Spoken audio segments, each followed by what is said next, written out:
Welcome to the listening section of the TOEFL mock test, brought to you by Spinta. This section measures your ability to understand conversations and lectures in English. In this section, you will listen to several conversations and academic lectures. Each conversation and lecture is followed by a number of questions. You will hear each conversation or lecture only one time. You may take notes while you listen. You may use your notes to help you answer the questions. Some of the questions will replay part of the audio for you. Answer the questions based on what is stated or implied by the speakers. You must answer each question before moving on. You cannot return to previous questions in this section. Good morning, everyone. Today we are going to explore ecosystem resilience and how ecosystems adapt or fail to adapt under climate change. By resilience, I mean the capacity of an ecosystem to absorb disturbance and reorganize while undergoing change so as to retain essentially the same function, structure, and feedbacks. There are three components I want you to keep in mind: resistance, recovery, and adaptive capacity. Resistance is how much a system resists change. Recovery is how quickly it returns after a disturbance.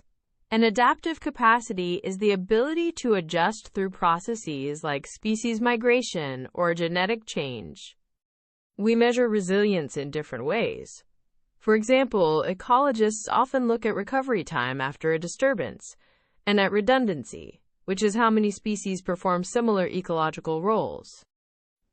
When I say redundancy, I mean multiple species performing similar roles so that if one fails, the function can continue. Let us consider some concrete cases. In Yellowstone National Park, the reintroduction of wolves created a trophic cascade. Wolves reduced elk browsing, which allowed willow and aspen to recover those plants, stabilized stream banks, and improved habitat for songbirds and beavers. That is a classic example of how altering one component changed multiple processes and increased ecosystem resilience. Contrast that with coral reefs like the Great Barrier Reef. Warming waters disrupt the symbiosis between coral and their zooxanthellae, which reduces primary productivity and leads to bleaching. Repeated bleaching events can push reefs past tipping points into algal-dominated states which are much less diverse. Certain feedback loops amplify change.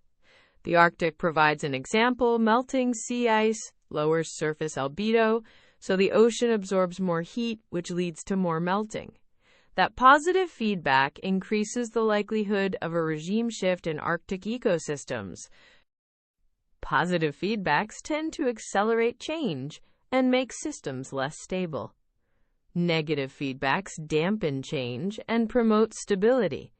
Recognizing which feedbacks are present helps managers decide on interventions. What can managers do to enhance resilience? There are several strategies. Ecosystem-based adaptation uses natural processes to reduce vulnerability. For example, restoring mangroves reduces storm surge energy and provides nursery habitat for fish. Assisted migration is controversial, but increasingly considered for species that cannot migrate quickly enough as climate zones shift. It involves relocating populations to areas projected to be suitable in the future. Other tools include creating conservation corridors to improve connectivity, which allows species to move and maintain gene flow, and using green infrastructure in cities to reduce heat island effects while providing ecosystem services. Restoration ecology also plays a role, but success depends on baseline conditions and on whether a system has already crossed thresholds. A heavily degraded wetland may require active planting and hydrological reengineering to return to a functioning state. I want to emphasize monitoring and adaptive management. Continuous monitoring gives early warning of directional change and allows managers to adjust actions as new data arrive. Finally, we should not forget social dimensions. Policies, land use, and local knowledge all affect resilience. Community-based programs that combine scientific knowledge with traditional practices often achieve better outcomes. In summary, ecosystems have measurable resilience properties, and a suite of management strategies can enhance resilience or facilitate adaptation. But interventions must consider feedbacks, tipping points, and social contexts to avoid unintended consequences.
Listen again to part of a lecture, then answer the question. When I say redundancy, I mean multiple species performing similar roles so that if one fails, the function can continue.